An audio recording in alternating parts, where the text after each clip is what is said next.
Welcome to the Conscious Classroom podcast, where we're exploring tools and perspectives that support educators and anyone who works with teams to create more conscious, supportive, and enriching learning environments. I'm your host, Amy Edelstein, and I'll be sharing transformative insights and easy-to-implement classroom supports that are all drawn from mindful awareness and systems thinking. The themes we'll discuss are designed to improve your own joy and fulfillment in your work and increase your impact on the world we share. Let's get on with this next episode.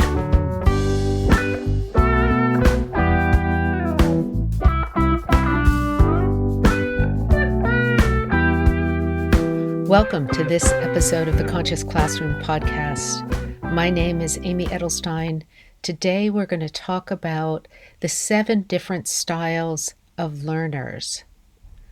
Learning styles are something that many of us have become more attentive to as we've pivoted from in-classroom instruction to virtual instruction or blended instruction. When we're in a classroom live with students, we're always appealing to different types of learners. We are reaching out to them, we're talking to them, and meeting social learners in that relational attitude.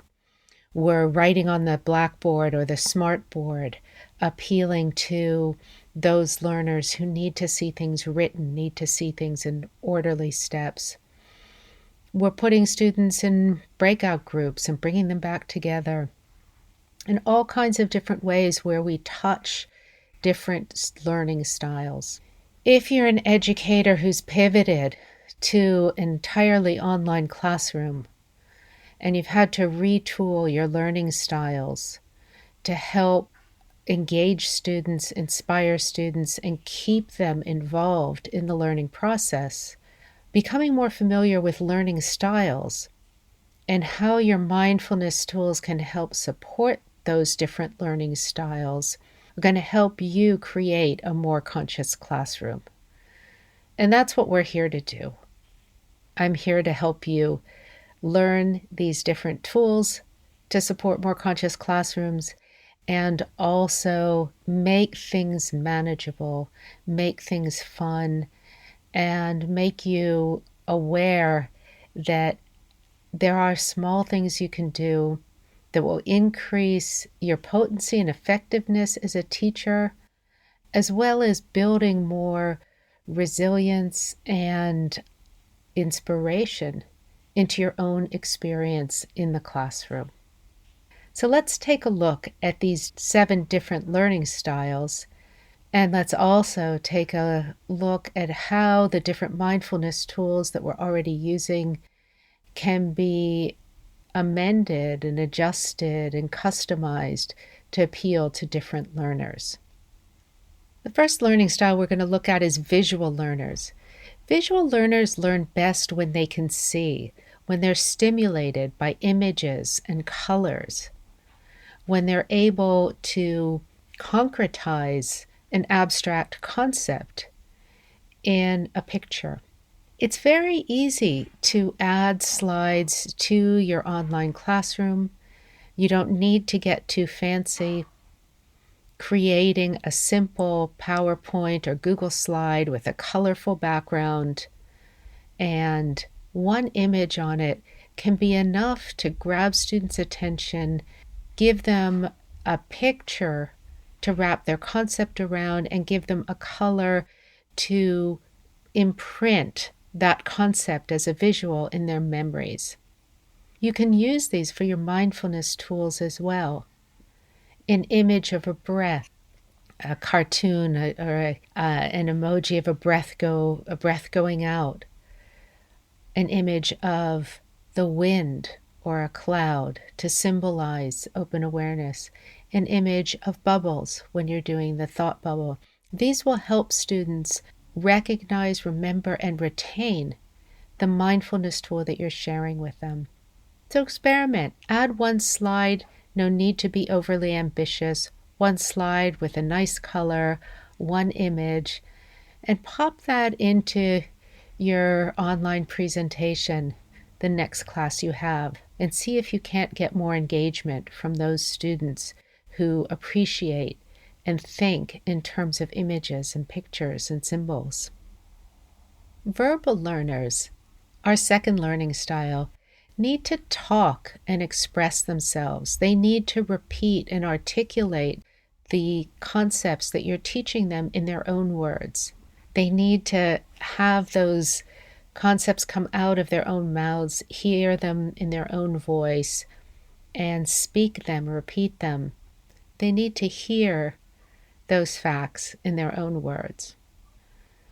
Helping these verbal learners retain information is really simple, even in an online classroom.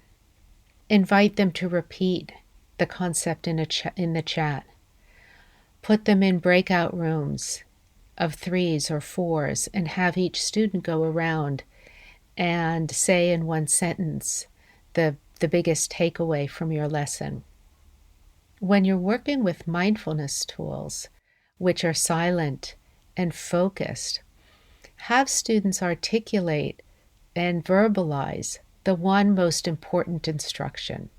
Be still, spine straight, let go of thoughts, be kind, no judgment. See what they come up with. You'll also be able to understand what they're taking away from your tools. You can also put them in groups and have the group, each person in the group, articulate one instruction for the mindfulness practice you've just done in order to help those verbal learners create an imprint so they know what they're doing, they know why they're doing it, and they're able to repeat that exercise on their own. Oral learners remember by hearing.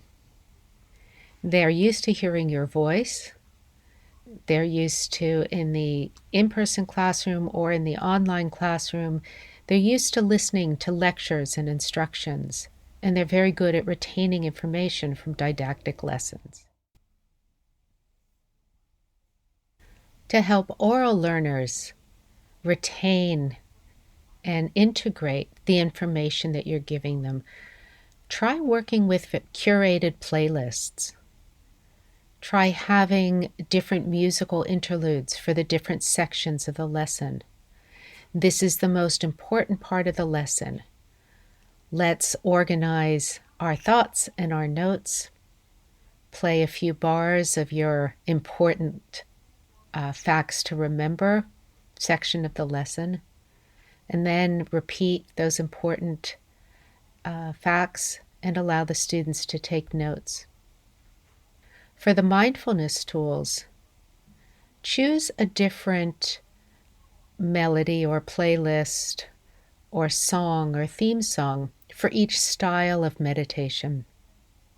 So when you're preparing for a breath meditation, there will be a few bars of a particular beat. When you're preparing for a body scan meditation, there will be particular bars of a different beat. You can also have those lo-fi beats playing quietly in the background. Keep the different beats segregated so that each type of mindfulness exercise has its own cue. And those oral learners will start remembering and retaining and using their own remembrance of the melody or the beat to remind them of what to do and how to settle into that mindfulness practice. Physical or somatic learners learn by touch. There's often something you can do within a lesson to integrate some movement or touch. We probably all remember when we were kids learning head, shoulders, knees, and toes. And we touched our head, shoulders, knees, and toes, our eyes, our ears, our mouth, and then our nose, our head, shoulders, knees, and toes. And that was when we were in preschool or kindergarten and learning the body parts and learning the names to the body parts. And that jingle and the somatic touch has stuck with us for years ever since. Helping students remember by counting on their fingers, Step 1, Step 2, Step 3, Step 4. So they touch their thumb to their index finger and their middle finger, their ring finger, their pinky finger. With mindfulness, of course, there's a somatic element. So you can have the students touch their lungs and their belly to feel the air. Allow their hands to float in and out with the inhalation and the exhalation. Allowing their palms to rest on body parts that are stiff or tight as they're doing a body scan relaxation. Using that positive sensory element will help those physical or somatic learners retain, integrate, and be able to repeat the mindfulness exercises on their own. Logical learners need to see causality and steps. For logical learners, break down your instructions into bullet points. Show them the relationship between mindfulness practice and positive physical, emotional, and mental health. Show them the way the brain can be positively supported by mindfulness techniques. And give them a step-by-step breakdown, the 1, 2, 3, 4, the way each step leads into the next step, so that your instructions are clear, so that it's straightforward, and so they can see the logic in being still, calming the mind, and feeling better. Social learners learn better when they're in groups of peers. They learn by doing things together, by interacting, by being together. With the mindfulness practices, you can easily put students in breakout groups, have them talk about their experience, have them guide each other through. Give them directed questions so they know what they're doing. They know what they're supposed to be talking about or how they're supposed to guide each other. And then allow them to collaboratively write their own meditation. The love and kindness practice works really well for this. Put them in groups. Have them co-create a love and kindness script, and then have them lead each other. Those social learners will benefit really well from this group interaction, allowing them to feel like they've integrated the material, they've made it their own, and they'll remember because of their exchange and interaction with their peers. Solitary learners like to process on their own. They like to get the information and then mull it over in their own time, in their own space, in their own way. With these students, it can be counterproductive to force an immediate response after a practice, or to insist that they articulate what they're learning.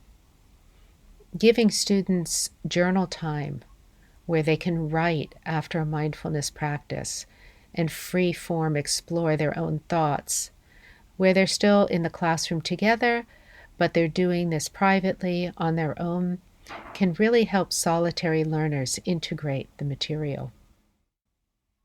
And as always, let's close with a short practice. And with this, we'll work with physical or somatic learners. These instructions will help create a tactile sensation for mindfulness practice, which can seem for some students cerebral or emotional rather than tactile. Come into your best mindfulness posture. Rest your hands on your thighs and rub your muscles up and down using the palm of your hand to press into your thighs like a little massage, pressing your palms and pushing down on those long muscles of your thighs, feeling their strength, feeling the contact of the heel of your hand to your thighs. And now let your hands come to a rest and notice your feet on the floor. Lift your toes up and press your toes down into the floor.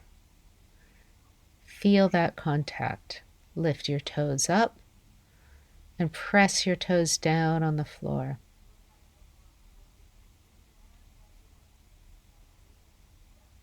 Let your spine be tall.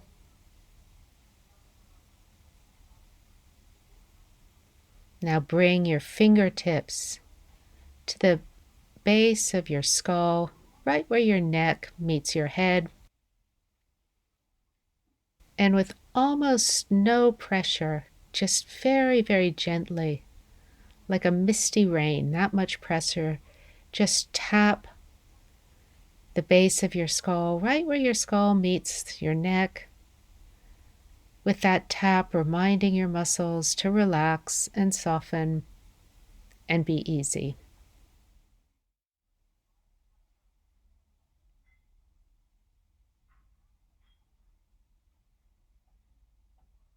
And now with your index finger and your middle finger, gently tap a circle around your eyes, starting around your eyebrow and following your eye so you're tapping the bone, your cheekbones that are underneath the eyes, just making very gentle, very light little circles with the tips of those two fingers around your eyes, reminding the muscles of your eyes to relax and let go of any stress and tension.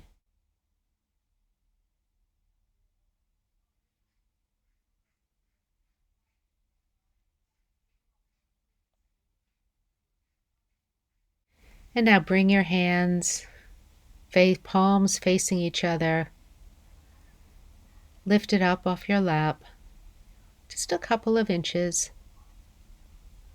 Let's take a deep inhalation and imagine that you're holding a balloon between your hands. And as you inhale, the balloon gets larger, your hands move out. And as you exhale, that balloon deflates and your hands move towards each other. Inhaling, letting your hands move out. Exhaling and letting the balloon deflate, your hands coming towards each other. And for the next few minutes, follow your own breath's rhythm, letting your hands float out and float back towards each other, each exhalation.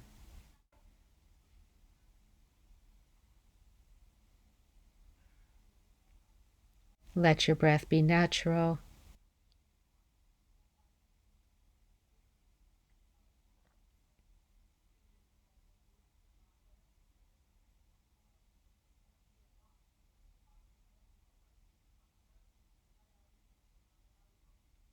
Let your breath be easy. And let your hands just gently float in and out.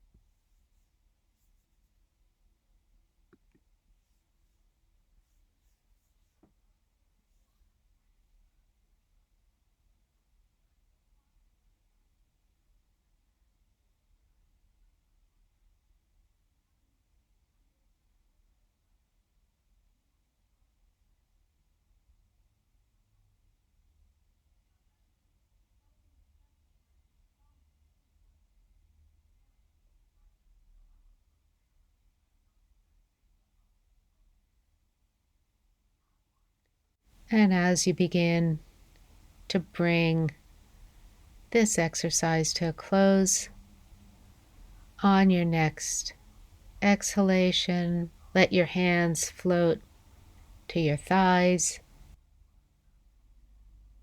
Feel that still and solid resting of your hands on your thighs. Feel the strength in that stillness of your hands on your thighs, like a mountain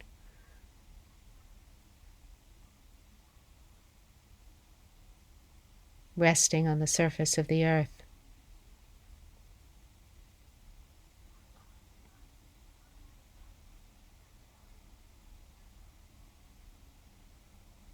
And now lift your toes up and press your toes down. Lift your toes up, press your toes down. Wiggle your fingers and thumb.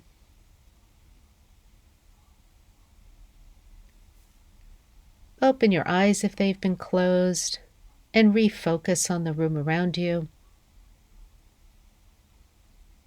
Noticing colors and shapes. Noticing your orientation towards the door or the table or the window. And you can bring your attention back.